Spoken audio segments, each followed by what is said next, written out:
All right, fire signs. Welcome to Fire Friday. How's everybody doing? I don't know what that is. Hey guys, welcome back. Aries, Leo, Sagittarius. I'm kind of following the usual program here. If you've been around lately, you know what I'm talking about. So let's kick it off with the Rumi that just flew out of the Rumi deck, as you saw. Seek the shop of love, where the door is never locked. Wow. Okay, if you have been watching collectives and things, you'll know that this card's come up before. There's 78 cards here, and I keep getting all of these repeats, so it's a bit of a head scratcher. I'm not sure what's going on with that or why that keeps happening, but that is the case. Regardless, seek the shop of love, where the door is never locked. So, when you go to a shop, you're going there to find something, right? You're looking for something to purchase. Like you're looking for a solution to your problems, so to speak. Maybe it's, if you're hungry, you go to the shop to buy a loaf of bread or a steak or whatever, right? So this is a 24-hour, this is like a 7-Eleven. Love is a 7-Eleven. Right. Yeah. Yes, indeed. The shop of love, where the door's never locked. So it's open all the time. Love is always available. Love is always available as an avenue of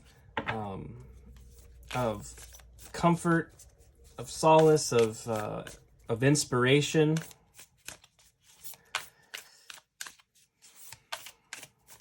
A school.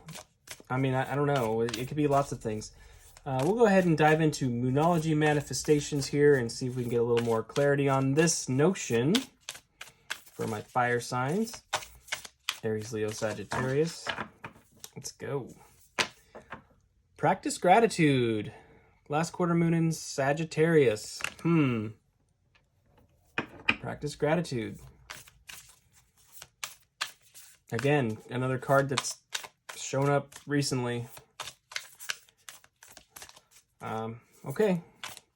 I feel like maybe it was water this week. I can't remember now. This came up recently, though.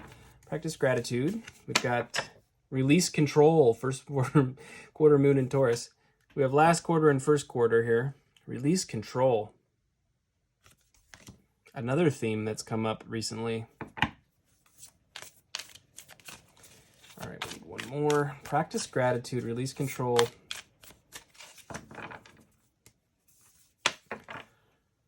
Last quarter moon in Aquarius. Reflect on your priorities. Okay, this is an interesting message, fire signs. One thing that's standing out to me is we are now entering the Mars retrograde. And Mars retrograde is going to cause a lot of tension in the aspect of like when things don't go your way or you lose control of something. It causes a bit of a chaotic energy. Mars is a very is a masculine energy. It's Aries, by the way. Aries, Mars is your ruling planet, which is this. It's the Emperor energy. It's the conquering energy. The masculine, expansive, conquering, entrepreneurial, controls. All those things.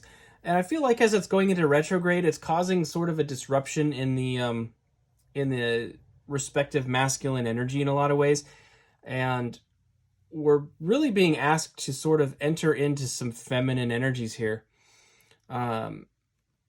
Taurus, Aquarius is masculine. I don't know Sagittarius, forgive me for forgetting this, but yes, gratitude, releasing control, and reflecting on your priorities. It's like if something didn't go exactly your way, you need to understand that your priority, it may not directly affect the priority or the goal that you're going after. So if something doesn't go just the right way, that doesn't mean that it's not happening. That doesn't mean the whole thing's falling apart. And I feel like that's almost the energy that I'm picking up on. It's like when something goes wrong, that Mars retrograde energy, it's like that masculine aspect of yourself is just like, God damn it! And you freak out and you flip the table and everything, it's like everything just goes to shit because one thing didn't go right. Kind of like a temper tantrum. Like a little boy with a temper tantrum. That's kind of what I'm picking up on here.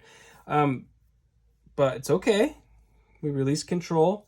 We remain grateful for the things that are going right. We're grateful for the circumstances, the aspects of that are going positively, and remind ourselves what the true priority is.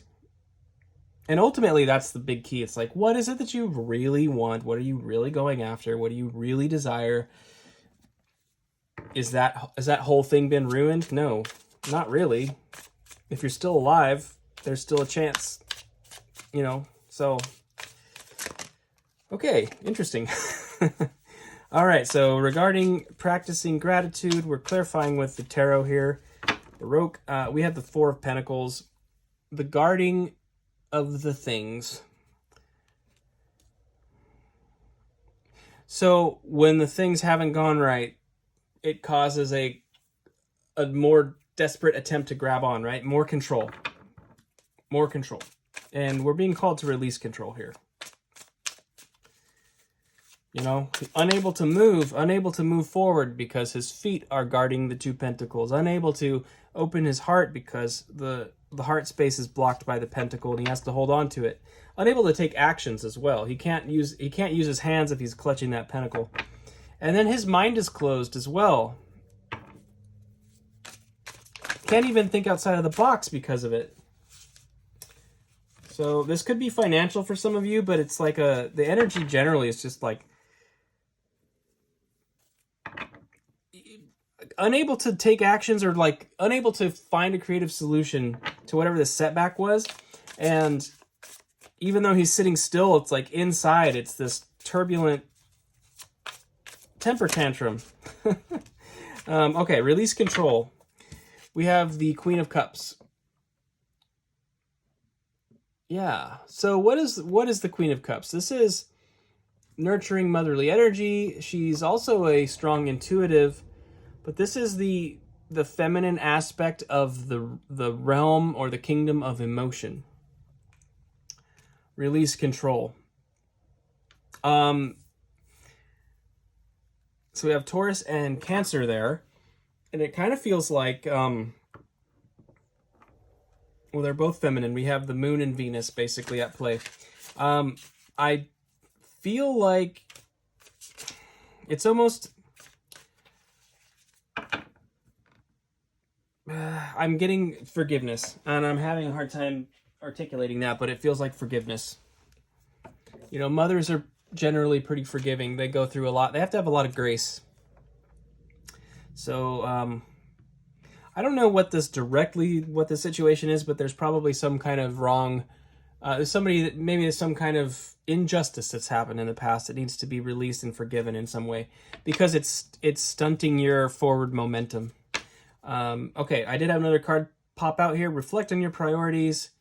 The Ace of Cups. Your priority is related to the realm of emotional fulfillment. You want this cup to be full of love, right? Seek the shop of love where the door is never locked. This is your true priority.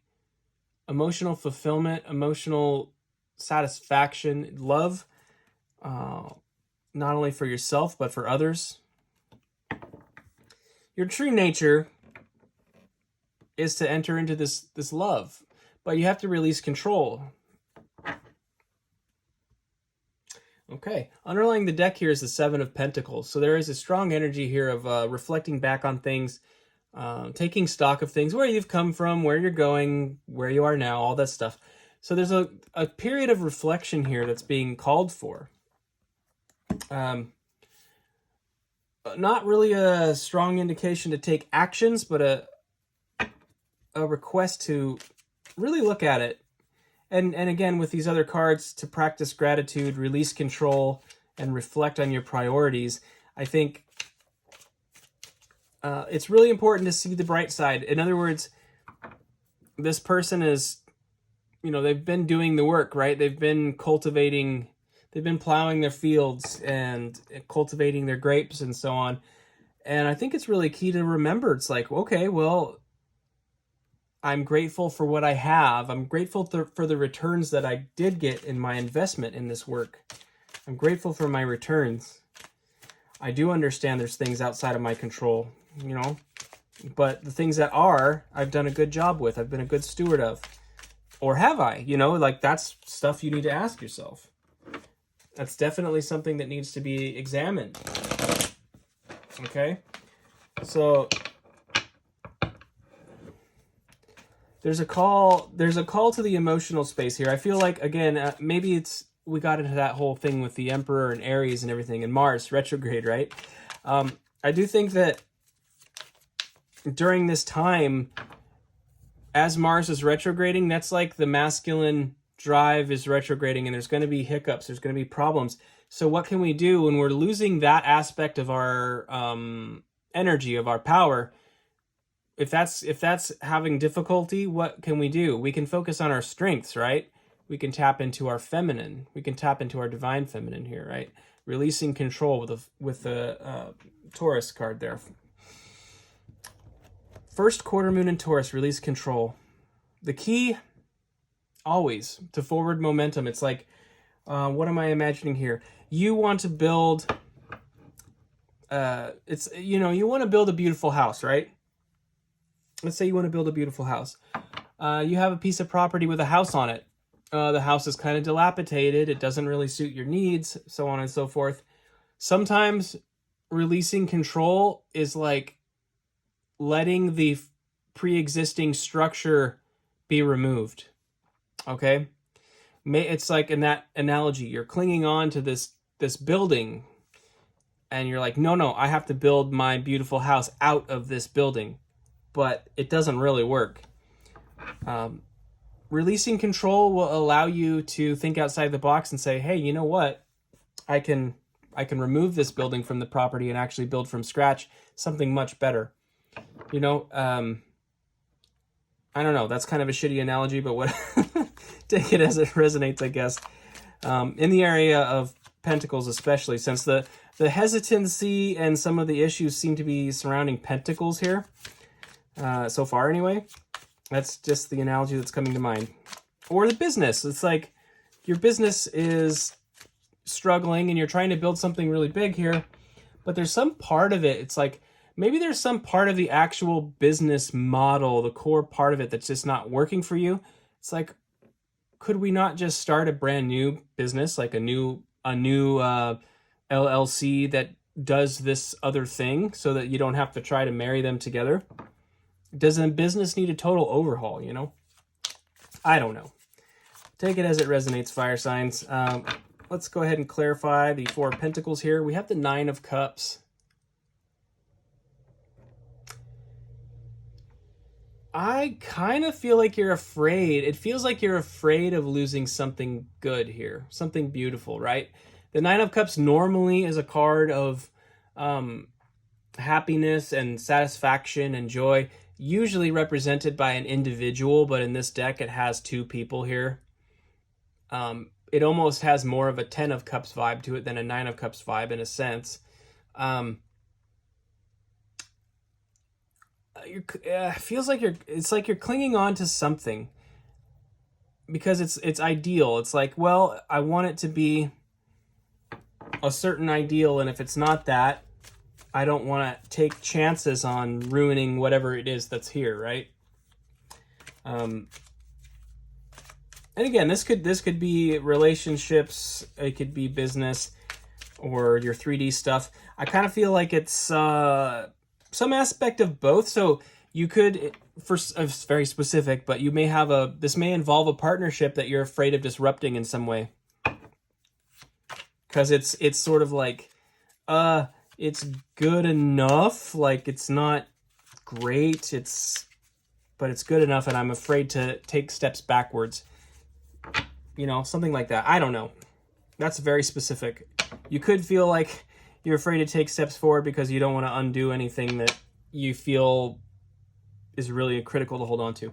Regarding the release control Queen of Cups situation, ta-da, the Sun. This is a card of happiness. This is a card of joy. This is a card of celebration.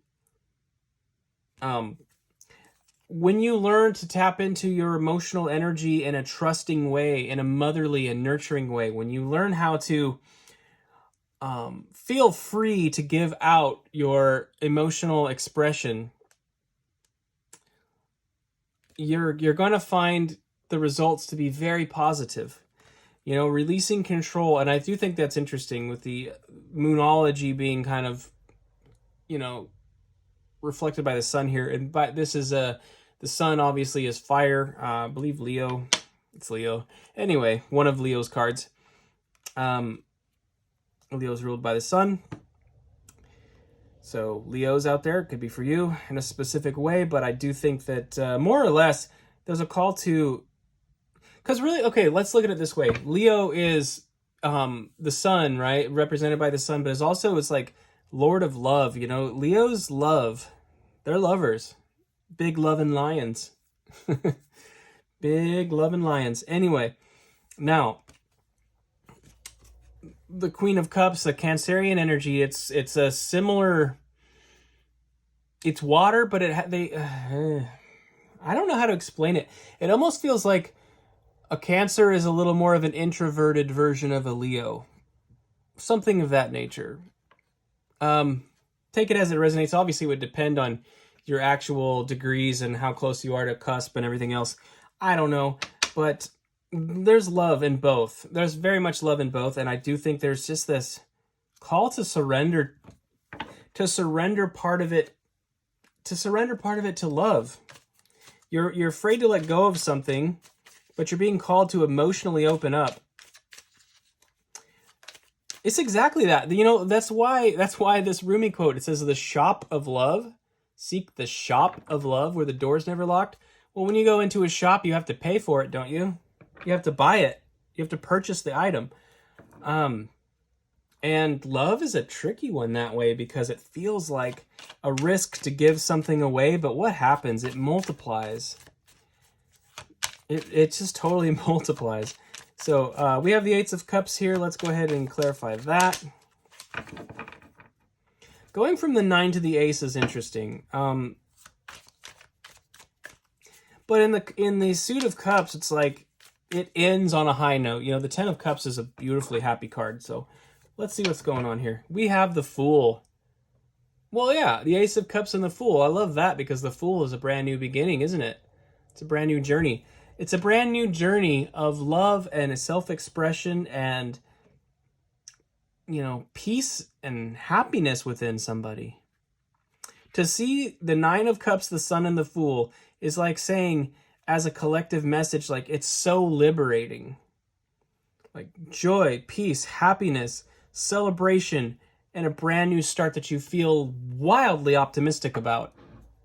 Like, that's so brilliant.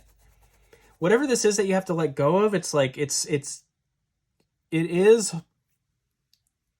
going to open up so many doors in terms of your own emotional fulfillment. Whether that's with a person or by yourself or in a business context, I don't really know. Underlying the deck here is the Hierophant. What do we know about the Hierophant? This is Taurus energy, but also the mentor and the conventional wisdom, the traditional religion. You know, it's like a pope there with laser beam eyes, which is pretty dope. I mean, I would love to have laser beam eyes. But there's a sense of authority here and tradition and structure. I kind of feel like I feel like you're looking at it through a lens of structure and authority that maybe something needs to be dissolved a little bit. And I do have a whole side rant on that issue, which I guess I'll keep to myself. But if you're finding yourself questioning authority at this time, I think it's for good reason. So I think you can trust yourself with that. But also, it is a call of willingness to learn. So if you are finding yourself like rejecting an authority in your life, it may be good to keep your mind open and explore and educate yourself in other forms. Like if a certain thing is bothering you, maybe check out the counterpoint and kind of weigh it, but really, I feel like you're almost being, you're going to learn a profound lesson by releasing control. First quarter moon in Taurus. You're almost being called to surrender it to an authority, but this is more like a spiritual authority, not a religious one. And notice the distinction I just made.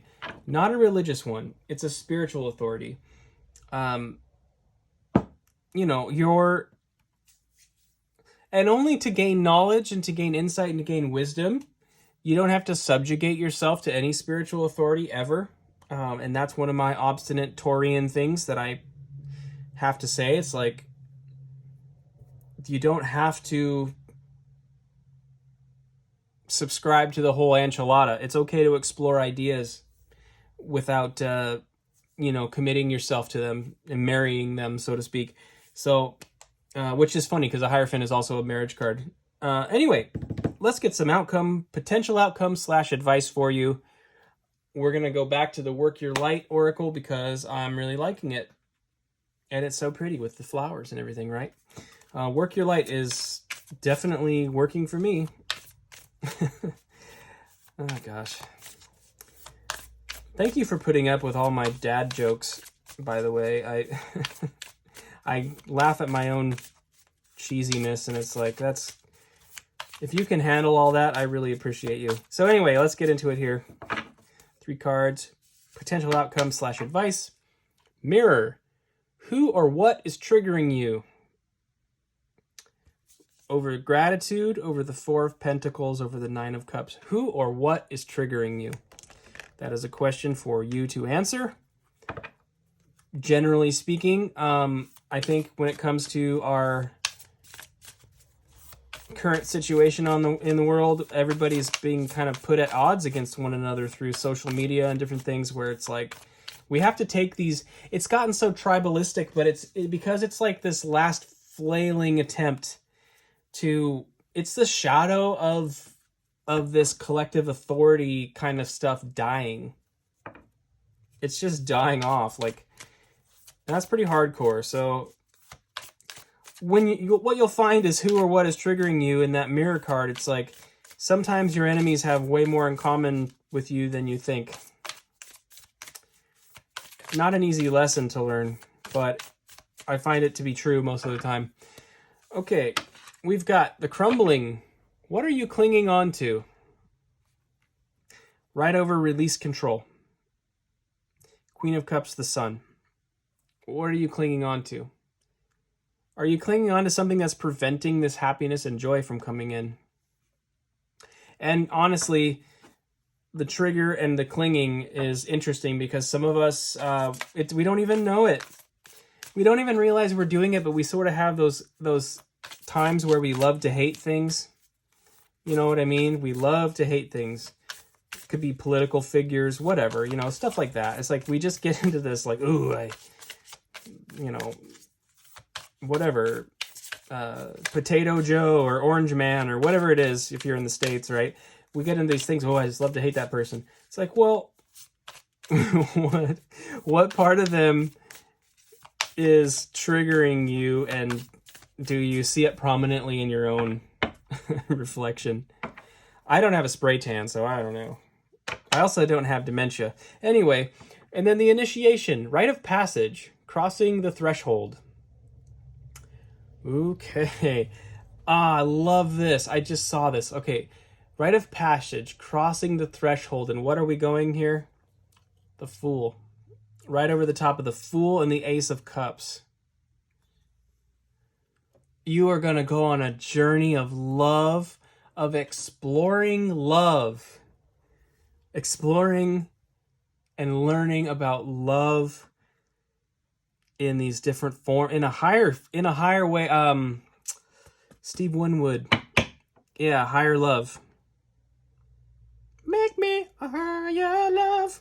Oh, maybe you do, maybe you don't. That's okay.